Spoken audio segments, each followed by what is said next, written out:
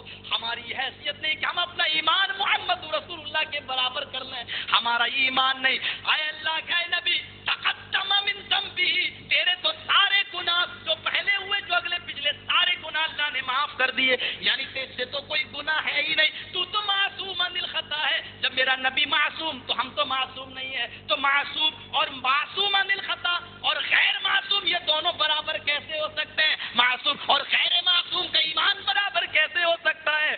یہاں میرے بھائیوں تلوار چل رہی ہے. حضرت خبیب کو سولی کے نیچے لٹکایا گیا ہے. ایک دشمن رسول نے نیزہ نکالا، وہ نیزہ یہاں سے داخل کیا، یہاں پار کر دیا. حضرت خبیب کہتے ہیں اللہ اس موقع پر مجھے ثابت قدم رکھنا، میرا ایمان کہیں پھسل نہ جائے. کافروں نے کچوکا لگایا. اے خبیب اب تو اچھا لگ رہا ہوگا، سوچ رہے ہوگے کہ محمد میری جگہ پہ ہوتے اور میں بچ جاتا، وہ مارے جاتے. حضرت خبیب کہتے ہیں اپنی زبان کو اے کافرو لگام دو، تم نہیں جانتے کہ میں کیا سوچ رہا ہوں. تم کہتے ہو محمد مر جائے میں بچ جاؤں، یہ سوچ رہا ہوں. ارے میں تو یہ سوچ رہا ہوں اگر میرے نبی کو میرے سامنے لا کے کھڑا کر دو اور کہہ دو اے خبیب صرف نبی کے پیر میں کانٹا چبھو لینے دے میں تجھے چھوڑ دوں گا. اللہ کی قسم میں یہ بھی پسند نہ کروں گا کہ میری جان کے بدلے میں نبی کے پیر میں کانٹا بھی چبھویا جائے.